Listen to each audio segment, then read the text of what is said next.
તો આ બુકમાં બીજું શું આપવામાં આવ્યું છે તે આપણે અહીંયા જોશું. તો તમે અહીંયા જોઈ શકો છો કે આ એક પેજ હું તમને બતાવી દઉં છું. Page number 73. અહીંયા લખવામાં આવ્યું છે સૂક્ષ્મજીવો અને રોગો. આ એક ટોપિક છે, બરાબર. તો તમે અહીંયા જોઈ શકો છો ક્વેશ્ચન નંબર 8. સિલિફિસ નામનો જાતીય ચેપી રોગ નીચેનામાંથી કયા બેક્ટેરિયા દ્વારા થાય છે? તો અહીંયા અંદર આ રીતે દરેક ક્વેશ્ચન આપે છે અને એની અંદર એટલે કે કૌંસમાં લખ્યું છે, જાહેરાતનું નામ લખ્યું છે, તે ક્યારે લેવામાં આવી હતી તેની ડેટ આપી છે. જેમ કે તમે અહીંયા જોઈ શકો છો સિનિયર ક્લાર્ક એડવર્ટાઇઝમેન્ટ 185/2019, જેની ડેટ હતી 31/7/2021. તો અહીંયા આ MCQ છે એટલે નીચે 4 ઓપ્શન આપેલા છે અને આ દરેક MCQના જવાબ તમે અહીંયા નીચે જોઈ શકો છો. અહીંયા નીચેનો જવાબ આવ્યો છે કે ઓપ્શન બી એ તેનો રાઈટ આન્સર છે. તો ઓપ્શન બી, જેમ કે ટ્રેપોનેમા પેલેડિયમ, આ તેનો આન્સર છે. તે જ રીતે તમે નીચે જોઈ શકો છો કે લોહીની તબદીલી તેમજ અન્ય કારણોસર ફેલાતા એડ્સ રોગનું પૂરું નામ જણાવો.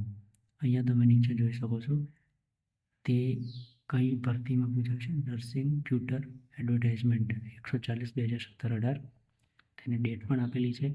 અને નીચે તમે જોઈ શકો છો NCERT અને GCERT, જે ધોરણ 12ની ચોપડી છે, જે પાઠ્યપુસ્તક છે, તથા ઓલ્ડ GCERT એટલે કે ગુજરાતની જે ચોપડી છે GCERTની, ઓલ્ડ GCERT ધોરણ 8ના પાઠ નંબર 4માં આ MCQ આપેલો હતો.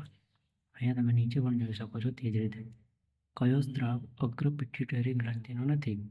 નર્સ એડવર્ટાઇઝમેન્ટ 108/2016-17, તેની ડેટ પણ આપેલી છે, નીચે MCQ પણ આપેલા છે અને અહીંયા તેનો જવાબ પણ આપેલો છે. તો આપણે અહીંયા કશે પણ કોઈ પણ ચોપડી બીજી ચોપડીમાં જવાબ શોધવા માટે જવું નહીં પડે. આ એક વન સ્ટેપ સોલ્યુશન છે. તમે અહીંયા જોઈ શકો છો પેજ નંબર 73 પર MCQ 8થી લઈને MCQ 22 સુધી અહીંયા તેવી જ રીતે આપેલા છે. અહીંયા તમે MCQ નંબર 22માં પણ જોઈ શકો છો. અહીંયા ક્વેશ્ચન છે પોલીસ શાનાથી થાય છે?